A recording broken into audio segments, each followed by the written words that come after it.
히브리서 12장 1절을 소개합니다. 이러므로 우리에게 구름같이 둘러싼 허다한 증인들이 있으니 모든 무거운 것과 얽매이기 쉬운 죄를 벗어버리고 인내로서 우리 앞에 당한 경주를 하며 믿음의 주요 또 온전케 하시는 이인 예수를 바라보자. 그는 그 앞에 있는 기쁨을 위하여 십자가를 참으사 부끄러움을 개의치 아니하시더니 하나님 보좌 우편에 앉으셨느니라. 너희가 피곤하여 낙심하지 않기 위하여 죄인들이 이같이 자기에게 거역한 일을 참으신 일을 생각하라. 11장까지는 앞서서 계속해서 말씀드린 것처럼 이제 예수 그리스도께서 우리를 위하여 중보 사역을 어떻게 이루어 주셨는지, 바로 예수님이 친히 대속적인 그러한 희생 제물이 되셔서 우리의 죄값을 온전히 전부 다 짊어지시는 그런 대속적 희생, 또 율법에 순종해야만 하는 이러한 요구를, 하나님의 공의의 요구를 우리 대신 온전히 순종해 주셔서 그렇게 또 대속적 순종과 그러한 공로를 통해서 의를 획득해 주시고 그 의를 우리에게 값없이 주시는, 이러한 우리의 죄가 예수님께 전가가 되고 예수님이 이루신 그 의가 우리에게 또 전가가 되는 그러한 방식으로 이제 구원의 은혜가 주어졌다라고 이렇게 말했습니다. 이러한 예수님을 통해서 이루신 구원의 이러한 가장 핵심적인 이신칭의의 은혜가 무엇인지를 이렇게 소개를 했고, 이제 그러한 그 은혜가 구약의 많은 그러한 선지들도 동일하게 이러한 이신칭의를 통해서 오직 예수 그리스도를 통해서 또 은혜 언약의 이러한 또 성취를 통해서 또 그렇게 구원받는 것이고, 또 신약도 여전히 또 그러한 방식으로 구원을 받는 것이다라고 이렇게 이신칭의와 믿음의 또 은혜 언약의 통일성에 대한 이러한 부분들을 또 강조를 했습니다. 그리고 이제 12장에 와서 다시 한번 이렇게 소중한 예수 그리스도, 구약의 또 이러한 중보자여 메시아의 또 예언이신 바로 또 예수 그리스도, 그 예언의 또 성취이시고 또 그 모든 은혜 언약을 완성하신 메시아이신 예수 그리스도를 다시 한번 강조하면서 이 예수님을 소중하게 여기고 이 예수님을 의지하고 사랑하며 예수님을 바라보며 살아가는 것, 그것이 바로 구원의 핵심이요 그것이 기독교의 본질이다라고 다시 한번 결론을 내리면서 이제 이러한 그리스도를 또 등한시하고 무시하고 외면하게 되면 하나님의 무서운 영원한 진노와 정죄와 심판이 있게 된다라고 이렇게 마지막으로 당부를 해갑니다. 그러면서 성도들은 오직 예수님만 의지하면서 우리가 오직 은혜로 구원받고 예수 그리스도의 대속적 희생과 공로를 통해서 구원받은 것을 기억하면서 이제 이 땅에서 그리스도의 몸된 교회여 또 신부인 유형 교회를 또 우리가 함께 섬기면서 또 더욱 성화와 거룩함의 이러한 또 사명감을 가지고 부단히 또 이렇게 살아가라라고 성화와 관련된 부분을 또 이렇게 당부합니다. 앞부분에서는 그리스도의 이러한 존재, 그리스도의 또 이러한 중보 사역을 소개하면서 이신칭의의 이러한 은혜들을 소개했다라면, 이제 12장부터는 그러한 11장부터 벌써 이미 소개가 되었죠. 바로 그러한 이신칭의 은혜를 받은 성도들은 구약이나 신약이나 끝까지 인내하면서 예수님의 은혜를 생각하면서 또 그리스도의 그 희생과 베풀어 주신 은혜를 생각하면서 또 열심히 살아가고 또 많은 환난과 어려움에서 견디면서 고난을 또 이겨내면서 그렇게 부단히 성화에 대한 이러한 책임감을 감당하면서 살아가라고 당부합니다. 그래서 칭의와 관련된 이런 은혜가 소개됐다라면 그 칭의에 따라오는 또 성화의 이러한 그 은혜와 열매들을 또 동시에 그리스도를 중심으로 해서 또 이렇게 소개를 합니다. 이러한 칭의와 성화의 관계는 역사 속에서 항상 늘 논쟁이 되었기 때문에 다시 한번 이렇게 우리 대요리 문답을 통해서 정리를 해드립니다. 칭의와 성화는 대요리 문답 77문 어떤 점에서 다른가? 비록 성화는 칭의와 분리할 수 없는 관계이지만 그 둘은 서로 다르다. 하나님께서는 칭의에서 그리스도의 의를 전가시켜 주며 성화에서는 성령의 성령이 은혜를 주입하시어 신자로 하여금 실천할 수 있는 능력을 주신다. 또한 칭의로는 죄를 용서해 주시고 성화로는 죄를 이기게 하신다. 그리고 칭의를 통해서는 보복하는 하나님의 진노에서 모든 신자를 평등하게 해방하시되 현세에서 이를 완성하시어 그들이 다시 정죄에 떨어지지 않게 하신다.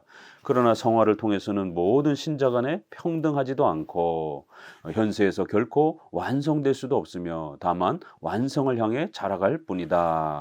이렇게 칭의와 성화는 구원의 두 가지의 이러한 아주 소중한 은혜인데 칭의가 앞서가고 성화가 그 열매로 따라오는 겁니다. 이 순서가 거꾸로 되어지면 큰일 납니다. 그렇게 되면 성화가 구원의 어떤 조건과 공로가 돼버리면 공로신앙, 행위구원이 됩니다. 칭의가 그 성화의 원인이요 근거가 되고 앞서가는 것이고 성화는 거기에 대한 열매요 증거로서 그렇게 또 역할을 하는 것입니다. 그리고 칭의와 성화는 동전의 양면처럼 항상 하나님께서 함께 주시는 또 그런 은혜라는 겁니다. 그렇지만 이 칭의와 성화는 분명히 성격이 서로 다르다라는 겁니다. 칭의는 단회적이고 법정적이고 선언적이고 확정적이고 그리고는 평등하게 누구나 다 동일하게 주어진다라는 겁니다. 그러나 성화는 평등하지 않다라는 겁니다. 개인의 또 그러한 경건에 또 이러한 훈련과 연습을 통해서 차등이 있다라는 겁니다. 또 이건 점진적인 것이다라는 겁니다. 죽을 때까지 또 우리가 그렇게 또 성장해 가야 되는 거기 때문에 연속적이고 불확정적이고 또 점진적이고 또 그렇게 정도의 차이가 있다라고 이렇게 고백을 합니다. 요 개념을 헷갈리게 되면 알미니안주의, 로마 가톨릭주의, 또 공로주의, 신인 협력주의적 구원이 됩니다. 그렇기 때문에 칭의와 성화는 분명히 서로 다르다라는 것, 그리고 칭의가 성화를 끌고 간다라는 것, 성화는 칭의의 열매가 된다라는 것, 그럼에도 칭의와 성화는 이렇게 히브리서에서도 그리스도께서 우리에게 주시는 은혜는 칭의를 통해서 단 한 번 그리스도의 희생을 통해서 우리의 죄값을 모두 다 없애주시고 의를 우리에게 전가시키므로 우리가 의롭게 되어지는 이 신칭의의 은혜를 이렇게 은혜를 통해서 주시는 것이고 그 칭의의 은혜는 반드시 이 땅에서 그리스도의 신부들로 그리스도의 백성들로 또 많은 또 이제 어려움들과 싸워가면서 교회를 세워가면서 또 우리 성도들의 성화의 삶을 살아가야 되는 또 이런 성화의 책임을 열매들을 또 반드시 갖게 한다라고 두 가지의 은혜를 이렇게 히브리서를 통해서 소개를 하고 있습니다. 그렇기 때문에 수많은 그러한 앞선 구약의 성도들처럼 또 오늘 신약의 성도들처럼 또 오늘 우리 교회의 이러한 성도들처럼 수많은 성도들이 증인처럼 이렇게 신자란 어떻게 살아가야 되는 것인지 또 신자란 어떻게 구원받는 것인지 이런 것에 대한 많은 증거들이 이렇게 남아있다라는 겁니다. 그렇기 때문에 이제 이 신칭의를 받은 구원받은 성도들은 얽매이기 쉬운 죄를 벗어버리고 인내로서 열심히 이제 우리의 죄와 싸워가면서 또 우리에게 닥친 수많은 또 그런 환난과 어려움들을 싸워가면서 이 땅에서 하나님 우리에게 맡겨주신 전도의 사명, 또 복음 전도의 사명, 또 교회를 세워가야 되는 또 그런 교회적 사명, 또 이 땅에서 하나님의 나라를 건설해가는 또 그러한 복음적 사명과 더불어서 사회의 또 이러한 부패와 부조리들을 크리스천들이 빛과 소금의 역할을 감당하면서 또 그렇게 건강하게 또 영향력을 끼치는 그러한 문화적 또 이러한 소명들을 감당하면서 삶을 개혁해가는 또 그러한 의로운 삶들을 또 부지런히 살아가야 된다라는 것입니다. 우리 앞에 당한 경주를 경주하며 이렇게 해서 경기에 이렇게 비유를 합니다. 이제 12장은 성화에 대한 강력한 책임을 이제 또 이렇게 우리에게 소개합니다. 또 명령합니다. 그래서 성도들은 비록 이 성화는 우리 성도들이 구원의 조건은 아닐지라도 구원의 열매로서 우리 성도들이 더 성장하고 자라가는 그러한 중요한 또 신앙의 열매요 또 그러한 증거라는 겁니다. 그렇기 때문에 이제 열심히 성장하고 자라가기 위해서 부단히 또 노력해야 된다라는 겁니다. 경주를 한번 비유했고 후반부에는 아버지가 채찍질하는 책망하는 징계의 이런 또 회초리 개념으로 또 이렇게 두 가지로 히브리서 12장은 소개를 합니다. 열심히 경주를 해야 되고 경주를 하다가 중간에 포기하고 그러면 안 되는 것처럼 이제 우리가 구원받았기 때문에 구원받기 위해서 열심히 선행을 해야 되는 것이 아니라 구원을 받았기 때문에 그 이신칭의 은혜를 생각하면 우리 믿음의 주 바로 온전케 하시는 예수님을 바라보면서 최선을 다해서 성화를 위하여 달려가면 된다라는 겁니다. 그러면 요만큼 성장을 해도 이만큼 성장을 해도 그 모든 것이 하나님의 은혜 속에서 또 하나님께서 우리를 격려해 주시고 복 주신다라는 겁니다. 믿음의 주 이런 표현. 그래서 믿음의 시작 이런 그 뜻입니다. 그리고 온전케 하는 예수. 그래서 그 믿음의 끝, 믿음을 완성케 하는 예수. 이렇게 믿음의 시작과 완성 전체는 오직 예수 그리스도를 통해서 그렇게 완성되는 것이다라는 겁니다. 칭의의 은혜도 우리가 중생 거듭나는 그러한 새로운 사람이 되는 그러한 은혜도 또 성화를 통해서 또 견인의 이러한 은혜를 통해서 우리가 계속해서 성장해 가는 것도 죽음의 마지막 순간까지 신자로서 살아가는 이 모든 것도 시작과 끝 전체가 오직 예수 그리스도의 은혜를 통해서 우리가 받은 은혜이지 시작은 이신칭의로 은혜로 받았지만 성화는 인간의 공로로 이루어야 된다. 이것도 잘못된 겁니다. 비록 성화는 우리 스스로가 해야 되는 인간의 책임이 분명히 있는 겁니다. 그렇다고 해서 이 성화를 인간의 어떤 공로와 노력으로 완성할 수 있다. 이거는 다른 개념입니다. 칭의와 성화를 설명할 때마다 끊임없이 말씀드린 것처럼 must, 우리는 반드시 거룩해져야만 해야만 합니다. 하나님의 명령에 순종하면서 살아가야 되는 must, 뭐뭐 해야만 하는 이러한 하나님의 명령에 순종해야만 하는 그러한 명령을 받고 있습니다. 그러나 can, 우리 그렇다고 해서 우리가 할 수 있는 능력을 갖고 있다라는 건 아닙니다. 그렇기 때문에 must와 can을 우리가 잘 구별할 수 있어야 됩니다. 이렇게 할 수 있는 능력은 공로가 아니라 성화조차도 공로가 아니라 그리스도의 은혜를 통해서 우리가 또 성화되어져 가고 성령 하나님의 불강력적 은혜를 통해서 또 생활 속에서도 계속 자라가게 되는 것입니다. 믿음의 시작과 마침 전체를 온전히 예수 그리스도의 은혜를 통해서 이루어가는 것이다. 바로 그 예수님을 바라보면서 인내하고 견디고 참으면서 열심히 또 신앙생활을 하라는 것입니다.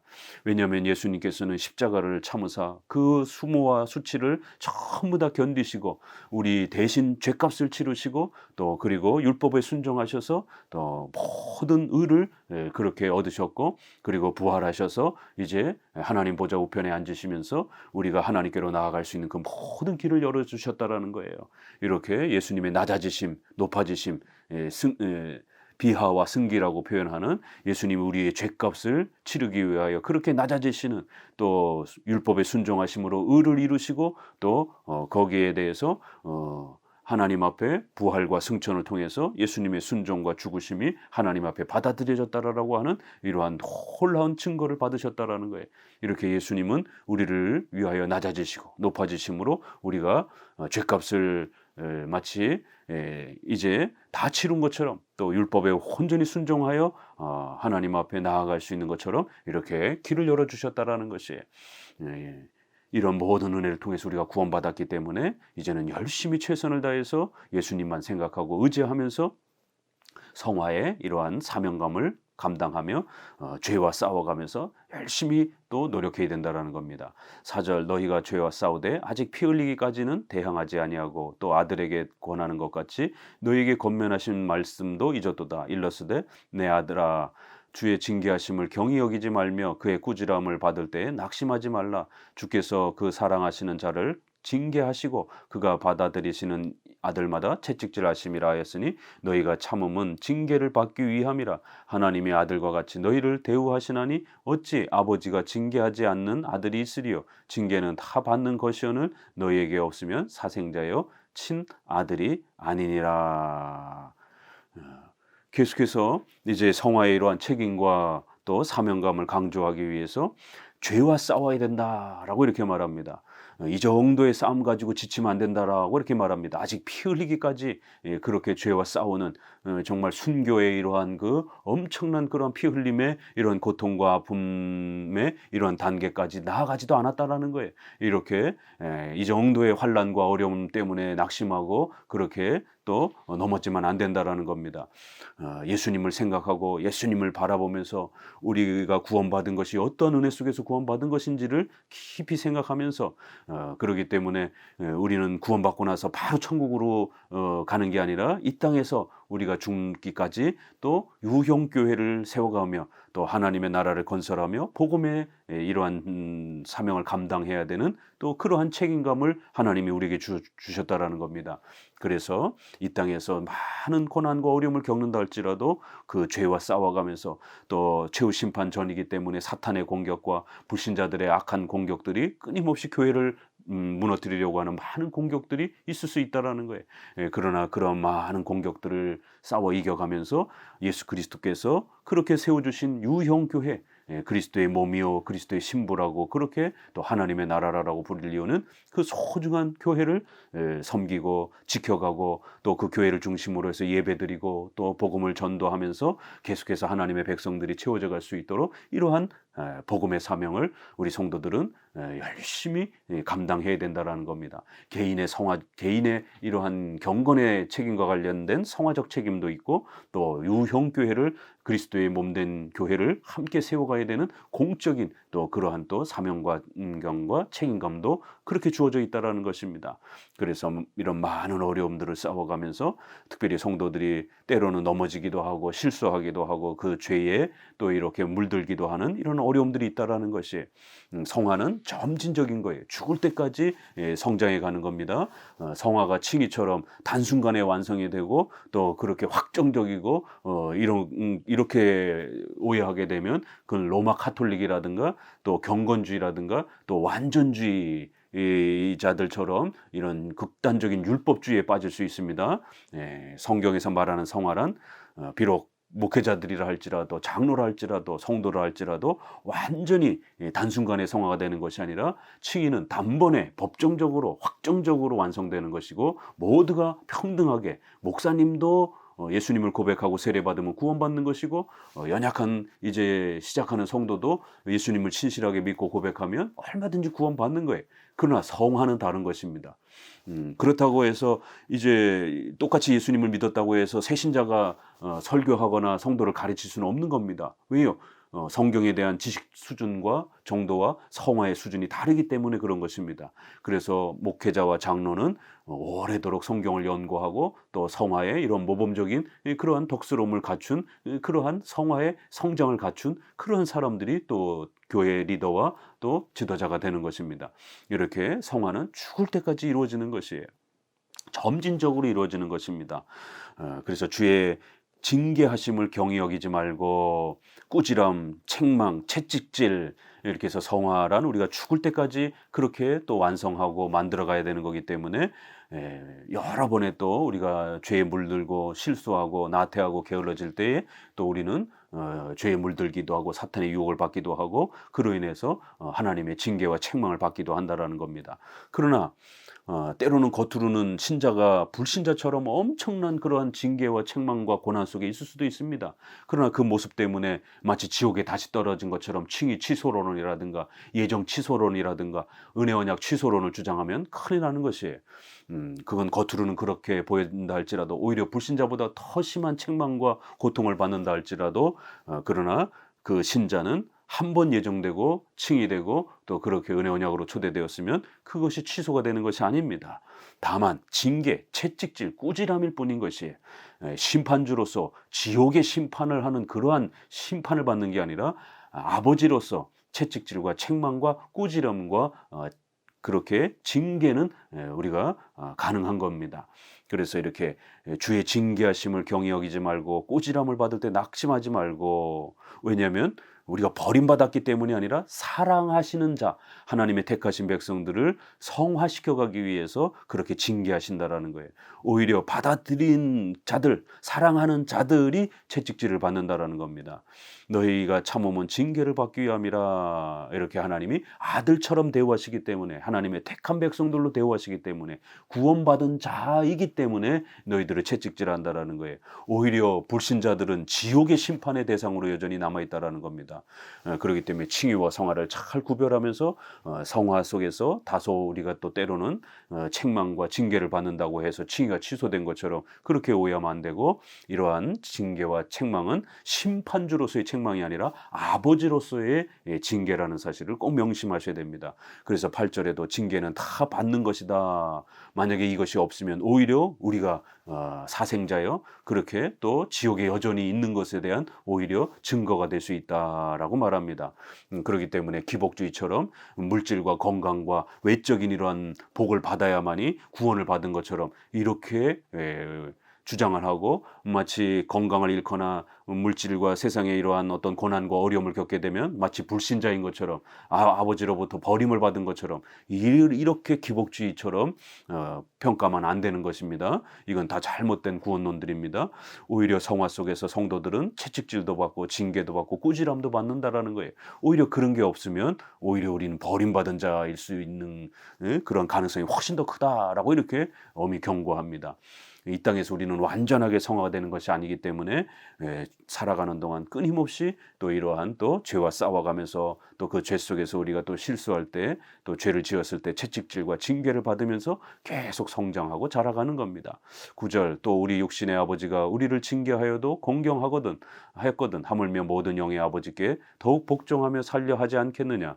그들이 잠시 너희 자기의 뜻대로 우리를 징계하였거니와 오직 하나님은 우리의 유익을 위하여 그의 거룩하심에 참여하게 하시느니라. 무릇 징계가 당시에는 즐거워 보이지 않고 슬퍼 보이나 후에 그로 말미암아 연단받은 자들은 의와 평강의 열매를 맺느니라. 그러므로 피곤한 손과 연약한 무릎을 일으키어 세우고 너희 발을 위하여 곧은 길을 만들어 저는 다리로 하여금 어그러지지 않고 고침을 받게 하라. 이러면서 계속 성화 속에서는 아버지로서 아들을 책망하고 징계하는 그것은 지옥에 떨어뜨리려는 그러한 심판적 책망이 아니라 아들을 성도들을 더 잘 자라가게 도와주기 위한 성장을 위한 그러한 채찍질이요 징계라는 겁니다. 이렇게 육신의 아버지도 자기 자식을 키울 때 오냐 오냐 이렇게 키우지 않고 때로는 자녀들이 잘못하면 도덕적으로 잘못하면 엄히 훈계해서 아이들이 도덕적으로 삐뚤어지지 않도록 그렇게 훈계도 하고 책망도 한다라는 거예요.